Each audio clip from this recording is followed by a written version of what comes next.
بسم اللہ الرحمن الرحیم۔ گمنام ہیرو کے معزز ناظرین، السلام علیکم۔ آئیے چلتے ہیں کہانی کی طرف۔ ثانی اور علی پہلے تو اس لیے تل ابیب آئے تھے کہ انہیں یہودی تنظیم کے اندر پہنچنے کا راستہ مل رہا تھا۔ اب وہ راستہ بند ہو چکا تھا۔ ویسے مقدر ساتھ دے اور انسان ذہانت سے کام لے تو چوروں تک پہنچنے کے چور راستے مل ہی جاتے ہیں۔ وہ دونوں ایک کام کے لیے آئے تھے، مگر کئی کام نکل آئے۔ پتہ چلا جوڈی نارمن یہاں پہنچنے والا ہے یا پہنچ چکا ہے۔ اگر اس کے تعاقب میں رہا جائے تو منڈولا بھی نظروں میں آ سکتا ہے، اور وہ دیوی جو بہت پر اسرار بنتی جا رہی تھی، اس کا سراغ لگانا بھی ضروری تھا۔ علی نے ایک گلی میں پہنچ کر ایک عام سے مکان کے سامنے کار روک دی۔ پروفیسر ایزک اسی مکان میں رہتا تھا۔ علی نے کہا، ثانی تم گاڑی لے کر مین روڈ پر چلی جاؤ، میں ذرا چاروں طرف ایک چکر لگا کر اس مکان کا جائزہ لوں گا۔ وہ کار سے اتر گیا، ثانی سے ڈرائیو کرتی ہوئی وہاں سے مین روڈ پر آئی، پھر ایک پارکنگ والے حصے میں کار کو روک کر علی کے اندر پہنچ گئی۔ وہ مکان کے باہر ایک طرف سے گزر رہا تھا، وہاں فاصلے پر مکانات بنے ہوئے تھے۔ وہ مکان کے پچھلے حصے میں آ کر رک گیا اور بولا، ہم نے مکان کا اگلا دروازہ دیکھا تھا، وہ کھلا ہوا تھا، ادھر پچھلا دروازہ بھی کھلا ہوا ہے، ایسا لگتا ہے کہ پروفیسر اسے چھوڑ گیا ہے۔ ثانی نے کہا، تمہیں اتنا تو معلوم ہے کہ پروفیسر ایزک آثار قدیمہ کا ماہر ہے، تم آثار قدیمہ کے طالب علم کی حیثیت سے یا کسی بھی بہانے اس کے دروازے پر جاؤ، ایک بار اس کی صورت تو دیکھ لو۔ وہ گھوم کر مکان کے سامنے والے حصے میں آیا، پہلے سے کھلے ہوئے دروازے پر دستک دی، دوسری دستک پر بھی اندر سے کوئی آواز نہیں آئی۔ اس نے آواز دی، کیا پروفیسر صاحب ہیں؟ کیا میں اندر آ سکتا ہوں؟ کسی اجنبی کے اندر آنے پر فوراً اعتراض کیا جاتا ہے، لیکن وہاں اعتراض کرنے والا کوئی نہیں تھا۔ خاموشی کہہ رہی تھی کہ وہ اندر جانے کا خطرہ مول لے سکتا ہے۔ اس نے پھر ایک بار آواز دی، اس کے بعد اندر چلا آیا۔ وہاں گہرا سناٹا اور ویرانی سی تھی۔ اس نے مکان کے مختلف حصوں سے گزر کر دیکھا، کوریڈور اور کمرے خالی تھے، لیکن وہ ایک دروازے پر ٹھٹک گیا۔ وہاں کمرے کے اندر ایک پلنگ پر دو لاشیں پڑی ہوئی تھیں۔ وہ پروفیسر ایزک اور اس کی عمر رسیدہ بیوی کو نہیں پہچانتا تھا، وہ دونوں مردہ پڑے ہوئے تھے۔ پروفیسر کے بے جان سینے پر ایک کاغذ پن کے ذریعے اٹکایا گیا تھا۔ علی نے قریب آ کر اس کاغذ پر جھک کر پڑھا، وہاں لکھا تھا، جو چیز زمین پر نہ ہو اسے ڈھونڈنا حماقت ہے، اور جو زیر زمین ہو اسے پانے کے لیے زمین کے اندر جانا ضروری ہے، اور زمین کے اندر جانے والوں کی ہمیشہ قبریں بنا کرتی ہیں۔ ثانی بھی علی کے ذریعے یہ تحریر پڑھ رہی تھی۔ اس نے کہا، بلا شبہ اسی دیوی کے الفاظ ہیں، اس نے خود نہیں لکھا ہے، پروفیسر کو ہلاک کرنے سے پہلے اس کے ہاتھ سے لکھوایا ہوگا۔ علی نے تائید کی، یہاں جو ریوالور پڑا ہوا ہے اس میں سائلنسر لگا ہوا ہے، پروفیسر نے دیوی کی مرضی کے مطابق پہلے یہ تحریر لکھی ہوگی، پھر اپنی بیوی کو گولی مار کر خودکشی کی ہوگی۔ وہ بولنے کے دوران لاشوں کا معائنہ کر رہا تھا۔ سائنس اور علم طب میں ماسٹر ڈگری حاصل کی تھی۔ پہلے اس نے پروفیسر کی مردہ آنکھیں کھول کر دیکھیں، پھر گولی کے زخم کے بالکل قریب ناک لے جا کر سونگھنے لگا۔ اس کے بعد بولا، دو چیزوں کے ٹکراؤ سے آگ جلتی بجھتی ہے تو اس کا دھواں یا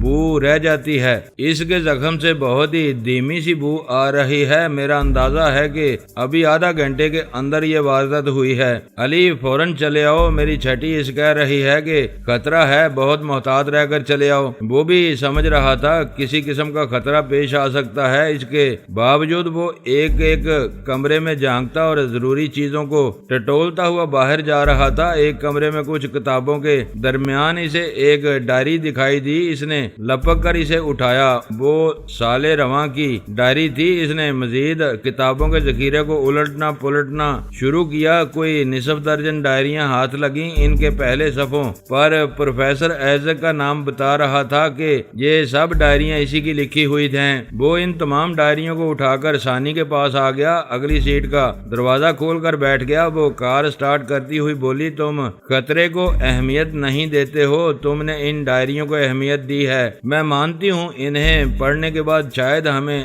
دیوی یا مینڈولا تک پہنچنے کا کوئی راستہ مل جائے۔ اگر وہ پروفیسر معمول کے مطابق ڈائری لکھنے کا عادی تھا تو اس نے وہ تمام باتیں بھی لکھی ہوں گی جو فون پر مینڈولا سے ہوا کرتی تھیں اور دیوی پروفیسر کی زبان سے بولا کرتی تھی۔ تم نے بڑی حاضر دماغی سے کام لے کر ان ڈائریوں کو اہمیت دی ہے، لیکن یہ بھی تو ہو سکتا ہے کہ کوئی تمہیں چھپ کر دیکھ رہا ہو، تمہاری تصویر اتاری ہو تاکہ آئندہ تمہارے ساتھ میں نظر آؤں اور دیوی کو یہ معلوم ہو جائے کہ میں نے ہی اسپتال میں مینڈولا پر عمل کیا تھا۔ ہاں ایسا ہو سکتا ہے۔ دیوی اپنا یہ تجسس دور کرنا چاہے گی کہ تنویمی عمل کرنے والی کون ہے۔ اس نے اس مقصد کے لیے کسی کو اعلی کار بنایا ہوگا، کیونکہ ایک بیچارے اعلی کار پروفیسر کو تو موت کے گھاٹ اتار چکی ہے۔ علی نے عقب نما آئینے میں دیکھتے ہوئے کہا، وہ اعلی کار مجھے دیکھنے کے بعد ہمارا تعاقب کر سکتا ہے تاکہ ہمارا پتہ ٹھکانہ اور مصروفیات معلوم ہو سکے۔ اس کی بات ختم ہوتے ہی آمنہ کی سوچ کی لہروں نے کہا، علی سے کہو کہ تم دونوں آئندہ ایک دوسرے کو اصل نام سے نہیں مخاطب کرو گے۔ اس کے بعد خاموشی چھا گئی۔ ثانی نے خیال خوانی کے ذریعے علی سے کہا، ابھی تمہاری ماما آئی تھی، انہوں نے تاکید کی ہے کہ ہم آئندہ تنہائی میں بھی ایک دوسرے کو اصل نام سے مخاطب نہ کریں۔ وہ دونوں خاموش ہو گئے، اپنی اپنی جگہ سوچنے لگے۔ آمنہ کبھی اپنے بیٹے علی پارس اور اپنی بہو کو یوں مخاطب نہیں کرتی تھی۔ ابھی جو تاکید کی تھی اس کا کوئی مقصد ہوگا۔ وہ دونوں اپنی اپنی کھڑکی کے باہر عقبی آئینے میں دیکھتے رہے۔ عقل یہی کہہ رہی تھی کہ ضرور کوئی تعاقب کر رہا ہے اور آگے چل کر کوئی دشمن ان کے اتنے قریب آئے گا کہ ان کی گفتگو سنے گا اور ان کے اصل نام بھی معلوم کر لے گا۔ وہ دونوں محبت سے بے اختیار ایک دوسرے کو نام لے کر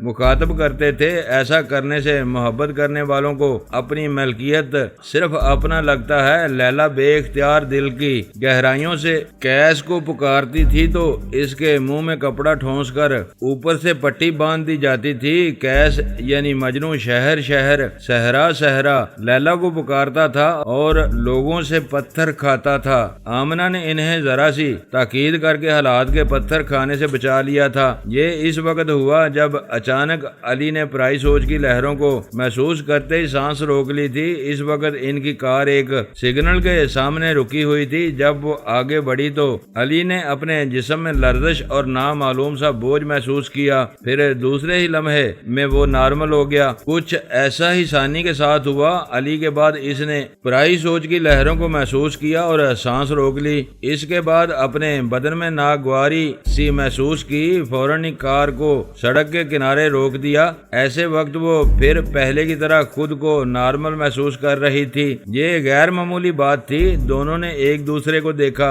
پہلے علی نے اپنی کیفیت بیان کی، پھر ثانی نے کہا، جیسا تم کہہ رہے ہو بالکل اسی طرح میں نے محسوس کیا تھا، مگر اب نارمل ہوں۔ میں حیران ہوں، پہلے کبھی ایسا نہیں ہوا۔ یہ ابھی اچانک ہمارے ساتھ کیا ہو رہا ہے؟ وہ بولی، ایک خیال آتا ہے ہم نے ٹی وی اسکرین پر عمان کے ایک اجلاس میں دو انسانوں کو سایوں میں تبدیل ہوتے دیکھا تھا۔ شہر میں ان کے لیے ناکہ بندی کی گئی تھی مگر وہ گرفت میں نہیں آئے۔ ہو سکتا ہے انہوں نے وہ ملک چھوڑ دیا ہو اور یہاں اسرائیل آ گئے ہوں۔ علی نے کہا، دونوں نہیں آ سکتے کیونکہ وہ ایک دوسرے کے دشمن تھے۔ ان میں سے ایک ہمارا عیسائی بھائی جوڈی نارمن تھا۔ کیا تم یہ کہنا چاہتی ہو کہ ان میں سے ایک سایہ ہمارے جسم کے اندر آیا تھا؟ چونکہ ہم بہت زیادہ حساس ہیں اس لیے اس سائے کو محسوس کر لیا۔ میں یہی سوچ رہی ہوں، کیا ہی اچھا ہوتا کہ ہمارا وہ عیسائی بھائی یہاں ہوتا اور ہم مینڈولا کو اس کے ذریعے ڈھونڈ کر قتل کر دیتے۔ علی نے ثانی کو موجودہ فرضی نام سے مخاطب کرتے ہوئے کہا، جینی تم میرے سامنے اس ظالم مینڈولا کا نام نہ لیا کرو، میرا خون کھولنے لگتا ہے۔ اس ظالم نے ہمارے چرچ کے فادر کو بڑی بے رحمی سے قتل کر دیا تھا۔ وہ دونوں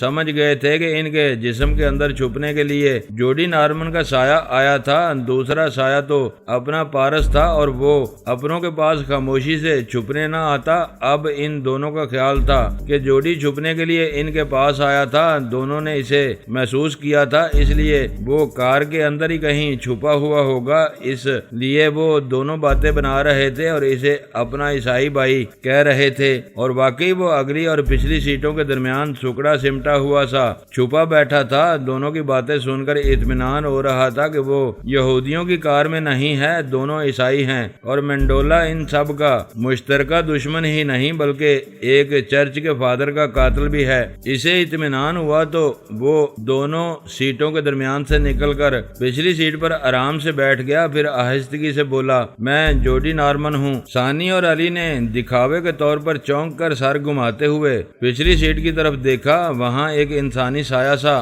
بیٹھا ہوا نظر آ رہا تھا۔ سایہ نے کہا، چونکنے اور ڈرنے کی ضرورت نہیں، مجھے دوست سمجھو، شاید تم نہیں جانتے کہ داؤد مینڈولا میرا بھی دشمن ہے۔ ثانی نے خوش ہو کر پوچھا، کیا واقعی وہ کم وقت تمہارا بھی دشمن ہے؟ مگر کیسے؟ جوڈی نے کہا، پہلے یہ بتاؤ اس نے ہمارے ایک مقدس فادر کو کیوں قتل کیا؟ علی نے کہا، ہمارے فادر جوزف بڑی کرامات والے تھے، ان کے سیدھے ہاتھ کی ایک انگلی میں انگوٹھی ہوتی تھی، اس انگوٹھی پر ہولی کراس سلیب بنا ہوا تھا۔ فادر جب کبھی کسی غیر عیسائی کو دعائیں دیتے تھے اور اس کے سر پر وہ انگوٹھی والا ہاتھ رکھتے تھے تو وہ شخص عیسائی مذہب قبول کر لیتا تھا۔ ثانی نے کہا، ہم نے فادر کے زیر سایہ تربیت حاصل کی ہے، انہوں نے ہم سے یوگا کی مشقیں کرائی ہیں اور ہمارے اندر ایسی روحانی قوت پیدا کی ہے کہ ہمارے اندر کوئی غیر معمولی بات ہو تو ہم فوراً محسوس کر لیتے ہیں۔ جوڈی نے قائل ہو کر کہا، ہاں ابھی میں نے تم دونوں کے اندر آ کر چھپنا چاہا تھا مگر تم لوگوں نے بے چینی سی محسوس کر لی۔ واقعی فادر جوزف با کمال تھے، وہ زندہ ہوتے تو ہمارا عیسائی مذہب دور تک پھیلتا جاتا۔ علی نے کہا، داؤد مینڈولا کٹر یہودی ہے، وہ برداشت نہ کر سکا کہ ہمارا مذہب پھلتا پھولتا رہے، اس نے ہمارے مقدس فادر کو قتل کر دیا۔ ہم اسے 6 ماہ سے تلاش کر رہے ہیں، پھر ہمیں پتا چلا کہ وہ اسرائیل میں ہے، اس لیے ہم یہاں آئے ہیں۔ جوڈی نے کہا، میں بھی اس کی تلاش میں ہوں، مگر تمہیں کیسے پتا چلا کہ وہ یہاں ہے؟ ہمارے پاس معلومات کا ذریعہ نہیں ہے مگر ہمارے اندر فادر کے لیے ایک شدید جذبہ ہے۔ ہم جب بھی سنتے ہیں کہ وہ فلاں ملک میں دیکھا گیا ہے تو وہاں پہنچ جاتے ہیں۔ آج اس بات کی تصدیق ہو گئی ہے کہ وہ اسی شہر میں ہے۔ تم نے کیسے تصدیق کی؟ یہاں ایک ماہر آثار قدیمہ پروفیسر ایزک رہتا تھا، ابھی میں اسے ملنے گیا تھا، وہ اپنی بیوی کے ساتھ قتل ہو چکا تھا۔ میں نے اس مکان کی تلاشی لی تو چند ڈائریاں میرے ہاتھ لگیں، یہ پروفیسر کی لکھی ہوئی ڈائریاں ہیں اور ان میں کئی جگہ مینڈولا کا ذکر ہے۔ علی نے یہ کہہ کر ایک ڈائری پچھلی سیٹ کی طرف بڑھائی۔ جوڈی کے سائے نے وہ ڈائری لے لی، پھر اسے کھول کر پڑھنے لگا۔ وہ سال رواں کی ڈائری تھی، اس میں پروفیسر نے لکھا تھا کہ مایا کے کھنڈر میں کس طرح ایک پراسرار علوم جاننے والی دیوی سے ملاقات ہوئی تھی۔ اس دیوی نے اسے حکم دیا تھا کہ وہ امریکہ سے اسرائیل چلا جائے۔ جب وہ تل ابیب آیا تو اس کے دماغ میں آپ ہی آپ ایک فون نمبر آیا، اس نے اس نمبر پر رابطہ کیا تو داؤد مینڈولا سے بات ہوئی۔ مایا کے کھنڈر میں رہنے والی دیوی پروفیسر کی زبان سے باتیں کیا کرتی تھی۔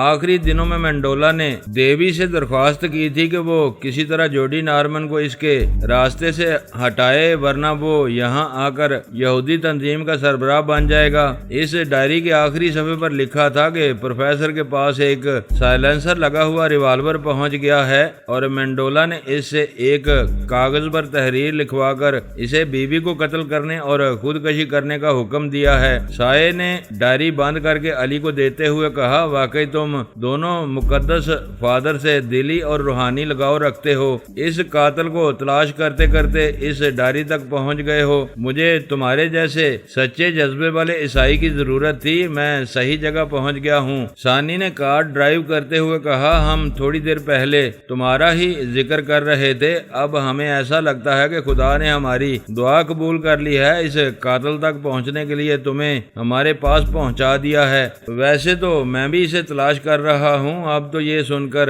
انتقام کی آگ اور بھڑک رہی ہے مگر ہماری برابری کی ٹکر ہے۔ میں ٹیلی پیتھی جانتا ہوں، سایہ بن کر نگاہوں سے رپوش ہو سکتا ہوں لیکن وہ بھی ٹیلی پیتھی جانتا ہے۔ پھر یہ کہ اس کی پشت پر کوئی پراسرار دیوی ہے، اس لیے وہ ذرا مشکل سے ہاتھ لگے گا۔ علی نے پوچھا کیا تم کسی کے جسم میں سما کر اس کے دماغ میں بھی سما سکتے ہو اور اس کے چور خیالات پڑھ سکتے ہو؟ نہیں، میں ایک نرم و ملائم اور غیر محسوس سایہ بن کر جسموں میں سماتا ہوں۔ اگر اپنے اندر کے ٹھوس دماغ کو استعمال میں لاؤں گا تو میرا پورا ٹھوس جسم اسے محسوس ہوگا جس کے اندر میں چھپا رہوں گا، بلکہ وہ میرے ٹھوس جسم کے وزن اور سختی کو برداشت نہیں کر سکے گا۔ اگر وہ کمزور ہوگا تو مر جائے گا، شاید زور ہوگا تو چیخنے چلانے لگے گا اور شاید پاگل ہو جائے۔ ثانی نے پوچھا تمہارے ذہن میں کوئی تدبیر ہے جس پر ہم عمل کر کے منڈولا تک پہنچ سکیں؟ فی الوقت کوئی تدبیر نہیں ہے۔ پہلے میں نے الپا کو گن پوائنٹ پر رکھ کر یہودی تنظیم کے تمام اہم افراد کے دماغوں میں جگہ بنائی تھی، مگر وہ میری عارضی کامیابی تھی۔ یہودی تنظیم کے تمام اہم افراد نے اپنی شخصیات بدل لی ہیں۔ اگر کسی کے بھی اندر پہنچنے کا موقع ملتا تو میں اس کے ذریعے منڈولا کا سراغ لگا لیتا۔ ثانی نے پوچھا تم سائے ہو، کیا زمین کے اندر پہنچ سکتے ہو؟ اگر اندر پاتال میں جانے کا کوئی راستہ ملے گا تو ضرور گہرائیوں میں جا سکوں گا۔ ہو سکتا ہے وہ دیوی اسرائیل کے کسی زیر زمین حصے میں ہو، اگر وہ ملے تو منڈولا بھی مل جائے گا۔ دیوی کسی کے بنائے ہوئے تہہ خانے میں نہیں رہے گی۔ ڈائری میں اس کے رہن سہن اور پوجا پاٹ کے متعلق لکھا ہوا ہے۔ اس سے ظاہر ہے کہ وہ زمین کے کسی نامعلوم تہہ خانے میں پچھلے 4 سالوں کی طرح رہتی آئی ہے۔ نامعلوم تہہ خانے اسرائیل میں بھی ہو سکتے ہیں۔ یہ ملک تو آثار قدیمہ سے بھرا پڑا ہے، ہو سکتا ہے اس نے یہاں کے کسی کھنڈر میں کوئی تہہ خانہ دریافت کر لیا ہو۔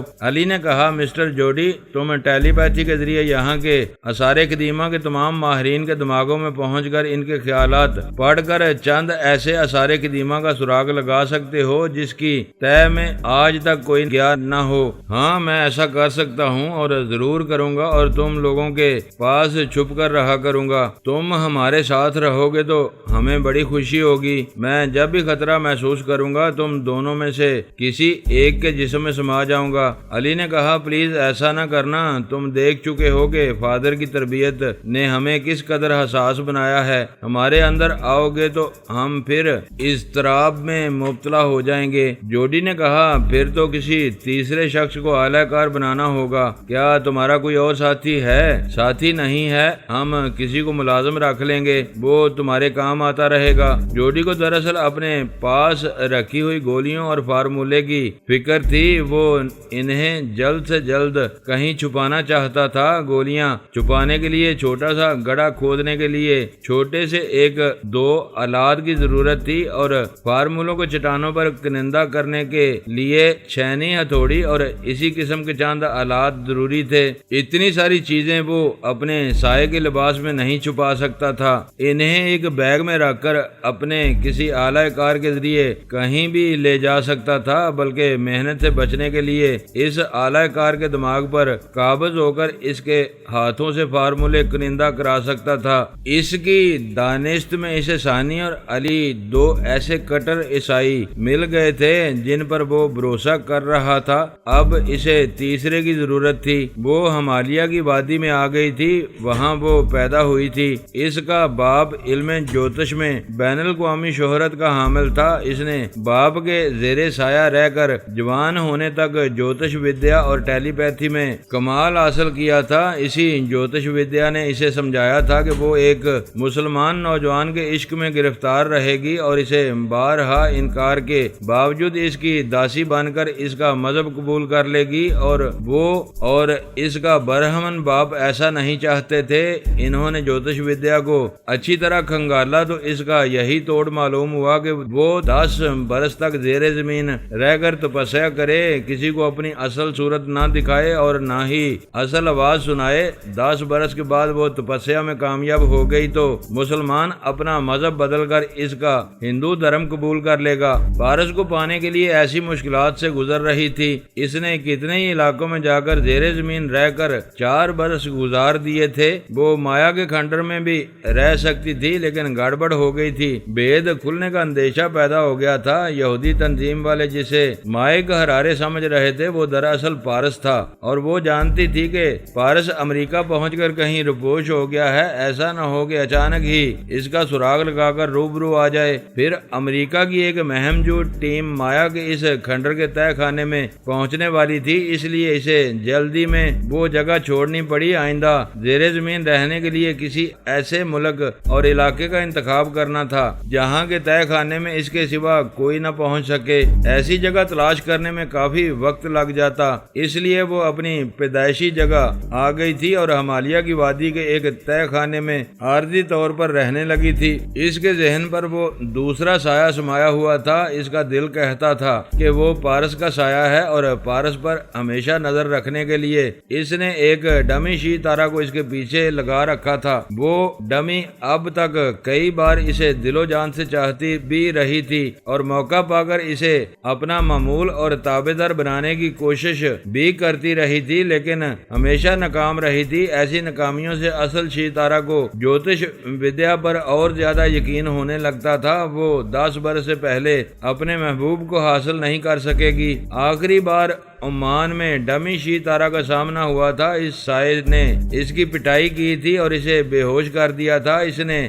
دوسرے دن پھر سیلی کے بنگلے میں سائے کے قریب رہنے کے لیے دوستی کی تمنا کی۔ انکار کرنے پر اس نے سیلی کے دماغ میں زلزلہ پیدا کرنے کی دھمکی دی۔ اس کے جواب میں پارس نے اس کی پٹائی کر کے پھر کار کے معمولی سے حادثے سے دوچار کر کے اسپتال پہنچا دیا۔ ایسے وقت پوجا وہاں پارس کے سائے کو کسی طرح ٹریپ کرنے پہنچ گئی تھی۔ سپر ماسٹر نے پوجا کو وہاں بھیج کر بڑی غلطی کی تھی۔ پارس نے ثانی کے ذریعے پوجا پر تنویمی عمل کرایا اور اسے پچھلی زندگی یاد کرائی۔ آئندہ وہ سپر ماسٹر کی تابع دار نہیں رہ سکتی تھی، اس لیے اس نے پوجا کو ڈمی شی تارا کی عیادت کے لیے اسپتال میں پہنچا دیا۔ پوجا نہیں جانتی تھی کہ وہ اسپتال کیوں آئی ہے، لیکن ایک کمرے میں شی تارا کو دیکھ کر چونک گئی۔ حیرانی سے بولی، دیدی تم یہاں اسپتال میں ہو؟ شی تارا نے اسے حیرانی سے دیکھا، پھر پوچھا، تم پوجا، تم مجھے پہچان رہی ہو؟ میری خیریت معلوم کرنے آئی ہو؟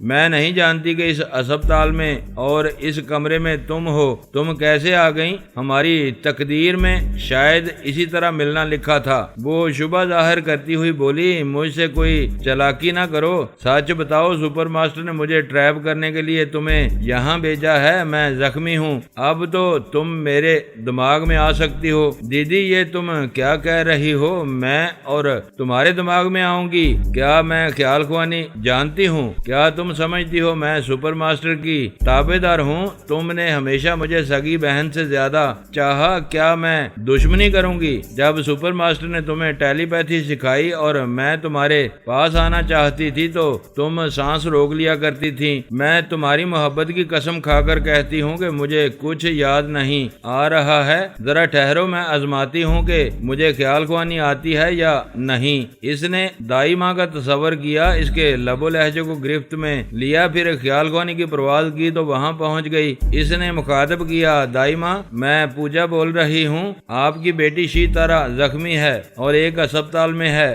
دائی ماں پوجا کرنے میں مصروف تھی۔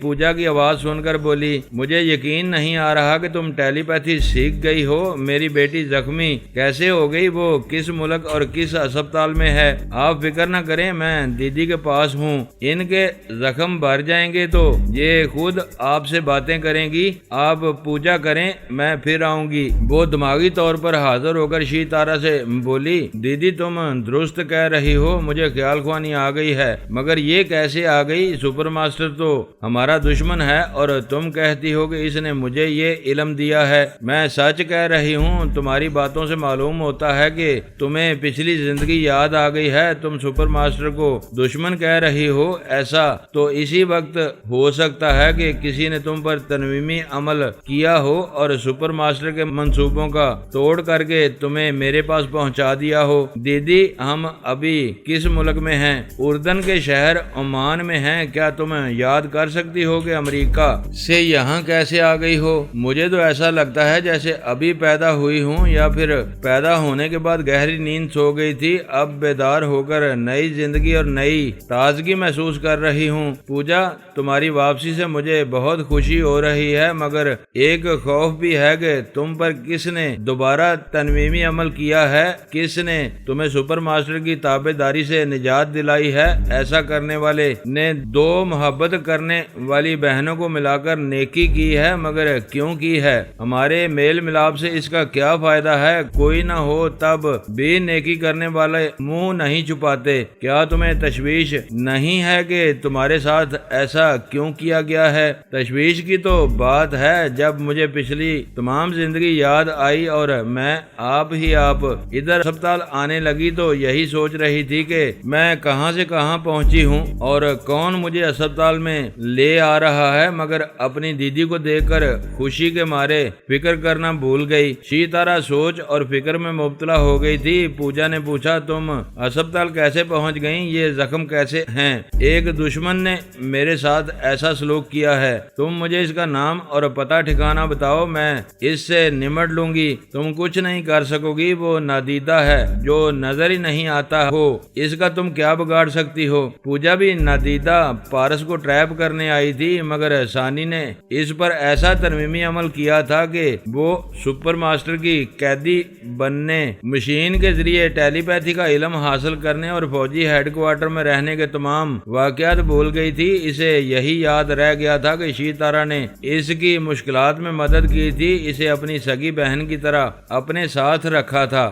اب اس میں ایک ایسی صلاحیت کا اضافہ ہوا تھا کہ وہ خیال خوانی کرنے لگی تھی۔ اس نے پوچھا، میرے جیجا جی یعنی پارس کہاں ہیں؟ وہ بڑے دکھ سے بولی، میں نے تمہارے جیجا جی کو کھو دیا ہے، بلکہ اپنی حماقتوں سے اسے پھر اپنا دشمن بنا لیا ہے۔ دیدی، تم نے پھر وہ غلطی کی ہوگی، انہیں اپنا تابعدار بنانے کی کوشش کی ہوگی۔ ہاں، مجھ سے یہی غلطی، بہت بڑی غلطی ہوئی۔ اب اسے یقین ہو گیا ہے کہ میں اس کی محبوبہ نہیں مالکہ بن کر رہنا چاہتی ہوں۔ تم فکر نہ کرو، اب تو مجھے بھی خیال خوانی آتی ہے، میں جیجا جی کو منا لوں گی۔ اس نے پارس کی آواز اور لہجے کو گرفت میں لیا۔ خیال خوانی کی پرواز کی، پارس تک پہنچی، پھر واپس آ گئی۔ اس نے دوسری بار پھر یہی کیا اور جلدی سے کہا، میں پوجا ہوں، آپ سانس نہ روکیں۔ مگر اس نے سانس روک لی۔ وہ دماغی طور پر حاضر ہو کر بولی، وہ تم سے سخت ناراض ہیں، انہوں نے میرا نام سن کر بھی اپنے اندر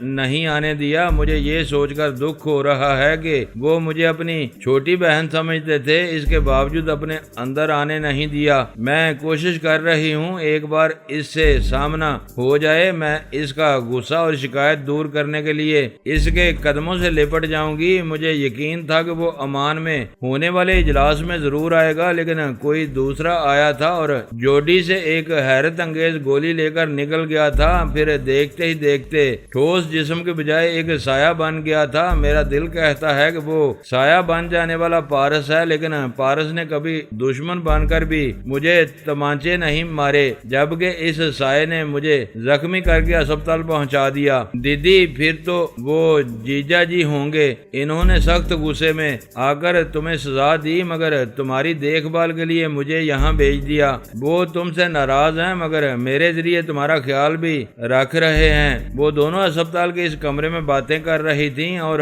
اصلی سیتارا اپنی ڈمی کے اندر رہ کر گفتگو سن رہی تھی۔ اس اصلی کا دل بھی دھڑک دھڑک کر کہتا تھا کہ وہ اجنبی سایہ جو سیلی کے بنگلے میں تھا وہی پارس ہے، لیکن کسی طرح اس کی تصدیق نہیں ہو رہی تھی۔ وہ اپنی ڈمی کے خیالات پڑھ کر اور اسے ہسپتال میں دیکھ کر معلوم کر چکی تھی کہ وہ ڈمی اس سائے کی اصلیت معلوم کرنے میں ناکام رہی ہے۔ پھر پوجا کی واپسی نے ذرا الجھا دیا تھا۔ یہ معلوم نہیں ہو رہا تھا کہ کس نے اس پر تنویمی عمل کیا ہے، کس نے اسے اس کی پچھلی زندگی یاد دلائی ہے اور سپر ماسٹر کی پابندیوں سے آزاد کر دیا ہے۔ ایسا کوئی مہربان دوست کر سکتا تھا، کوئی دشمن ایسی چال چل رہا ہوگا جو ابھی سمجھ میں نہیں آ رہی تھی۔ ویسے ثانی پر شبہ تھا۔ اس سے پہلے ثانی نے داؤد منڈولا کو ہسپتال پہنچا کر اس پر تنویمی عمل کیا تھا۔ اس عمل کا مقصد یہی ہو سکتا تھا کہ وہ دیوی اور